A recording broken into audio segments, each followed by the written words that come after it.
What's up, amigos? In a few days, we'll finally get to dive in full time into Sanctuary. Now, how many of you are actually going to be attempting this race in hardcore?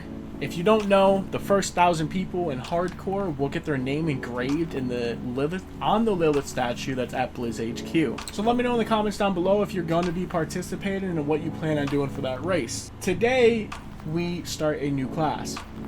Today, we start the Necromancer. As always, if you guys are interested in more Diablo 4 content, hit that like button and subscribe. So, today we have the Bone Spear Necro. Now, the Bone Necro, something many of us wanted to be viable for so long in the Diablo community, and here we are. Is it too late? No. Hell no. Now we get Bone Spear Necro in all of its glory. Bone Spear thrives in both party, solo, and in my opinion, it's the best level and spec I think by far for Necro. Today we're going to be going over one of the better builds in general for Necro. So before we jump into the skills, as usual, let's go into the pros and cons. So, the first pro, it is a beginner-friendly build. It is. It's not too complicated. It's very, very simple. We'll get into that actually in a little bit here. It's great for leveling. Like I said, I think it's the best leveling build for Necro. You have many corpses that you can do what you please with them. CC damage and clear speed. We have a great group build. Damage, minion to enemy collision, curses, massive clear potential. We have it all. And it's an amazing world farmer. Decent endgame single target damage as well. Now for the cons, it does take a few aspects for it to come online for super endgame, like World Tier 4.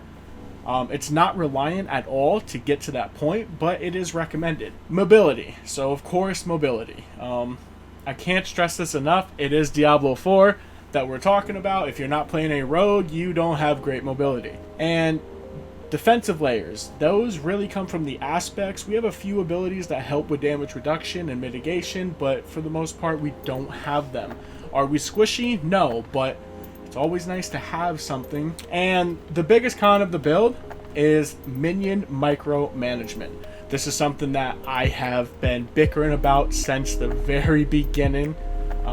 We actually only run warriors in this build, believe it or not, and it's still a tedious thing to do in 2023. So, let's go over our abilities. So, first up, we have Bone Splinters. Bone Splinters is our basic attack. We fire 3 Bone Splinters each subsequent time an enemy is hit by the same cast of Splinters. We gain 1 essence. Enhanced Bone Splinters gives us a 25% chance to fire 2 additional projectiles when we have 50 or more essence. And Initiate's Bone Splinters is what gives us our first source of vulnerability infliction. Bone Splinters has a 20% chance per hit to make enemies vulnerable for 2 seconds. So Bone Spear, this is our core skill. We conjure a bone of spear from the ground, launching it at our enemies and piercing them. Enhanced Bone Spear breaks into 3 shards when Bone Spear is destroyed, so the end of impact, each dealing 35% damage. And Paranormal Bone Spear has a 5% increased crit strike chance. If Bone Spear's primary projectile critically strikes, it fires 2 additional bone shards upon being destroyed, totaling up to 5 total shards, each dealing 35% damage. So, Corpse Explosion. Yes, everyone's favorite screen-tearing CPU bottlenecking ability. Boy, we are going to be everyone's favorite party member using this ability. So D4 Necro blesses us with an overabundance of corpses at our disposal. Well, even with the nerfs, Corpse Explosion will still be worth grabbing, especially amazing when leveling. The reason this ability is so good still, even for this build, is that it doesn't take any spirit. You are free to use Corpse Explosion whenever. So when we get done spamming Bone Spear, we can spam Corpse Explosion to just keep constant damage up on our enemies, bosses, doesn't matter. With Enhanced Corpse Explosion, the radius is increased by 15%. Hence why I said screen tearing. Explosions. I mean, what's not to love? With Plagued Corpse Explosion, Corpse Explosion deals 8% increased damage to enemies that are slowed, stunned, or vulnerable. These damage bonuses can stack, meaning if enemies are slowed, stunned, and vulnerable, you can get up to 24% increased damage. Decrepify.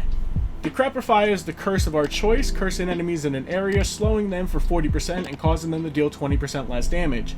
Enhanced Decrepify gives us a lucky hit chance. Enemies hit while afflicted with Decrepify have a chance to be stunned for 2 seconds. Then we take Abhorrent Decrepify.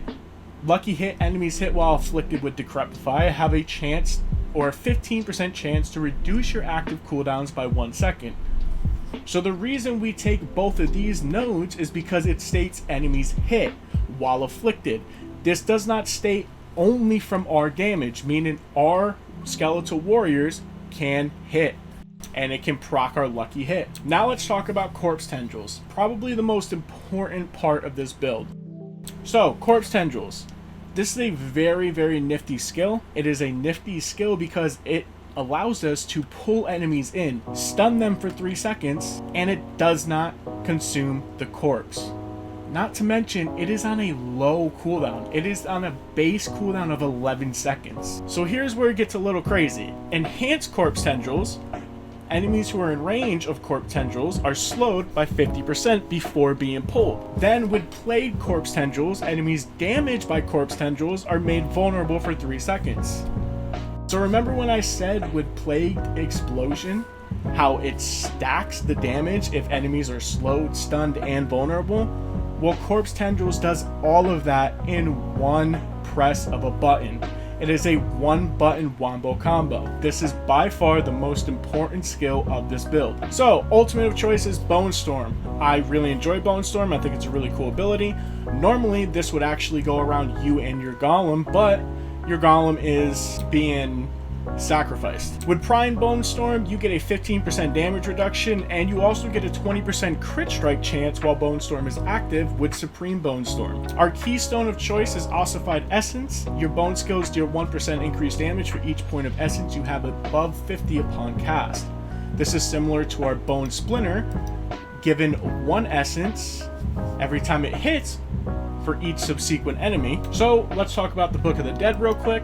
The Book of the Dead, we are going to be running Skeletal Reapers Upgrade 2. This is mainly because we want the 15% chance for them to carve the flesh off enemies, yikes, forming a corpse. So this is one of the biggest reasons why we have an overabundance of corpses. This procs a lot. We are going to sacrifice our mages so we get 15% increased damage to vulnerable enemies. And we are going to sack our golem to get 30% crit strike damage. Now let's talk about our passives. So, Unliving Energy, max essence increased by 3. This is just a prereq. This is the prereq for Imperfectly Balanced. Your core skills deal 15% increased damage, but cost 9% more essence. Skeletal Warrior Mastery.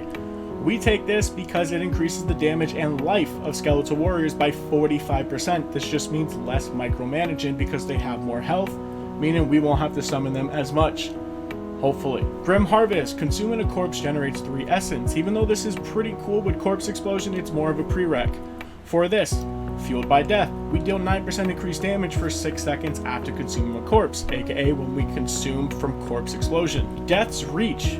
You deal 12% increased damage to distant enemies. Death's Embrace. Close enemies take 6% more damage from you, and you deal 9% less damage to you. So this is one of those minor damage reductions I was talking about earlier. Amplify Damage. You deal 9% increased damage to cursed enemies. I really wish Amp Damage was an actual cursed ability. Instead, we just get 2 options for curses. Hopefully we get more in the future. Season 1 maybe. That'd be great. Necrotic Carapace, however you want to pronounce that. I know people will correct me in the comments probably down below. When a corpse is formed from your skills or your minions, fortify for 6% base life. We are going to be forming a lot of corpses, so this is going to stack up pretty damn fast. Serration. Your bone skills have a 1.5% increased crit strike chance for each 10 essence you have upon cast. Compound Fracture. After critically striking 10 times with bone skills, your bone skills deal 10% increased damage for 5 seconds. This is going to be up way more in the mid to end game when we actually look for crit chance on our gear. And Evulsion. Your bone skills deal 18% increased crit strike damage to vulnerable enemies. So that's it for the Bone Spirit Necro. Again, if you made it this far, like always, I want to take this time to thank you all for all the support over the last few videos that we've had. Now, my last take on this build is, again, I think it's going to be a very, very strong build. I think it's great for leveling. I think it's only going to get better with the aspects. I mean, Necro have the most aspects in the entire game.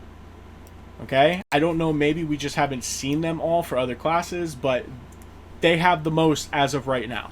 I will compile a list. It'll all be in the written guide. I will have the written guide in the description below. And until next time, amigos, take care.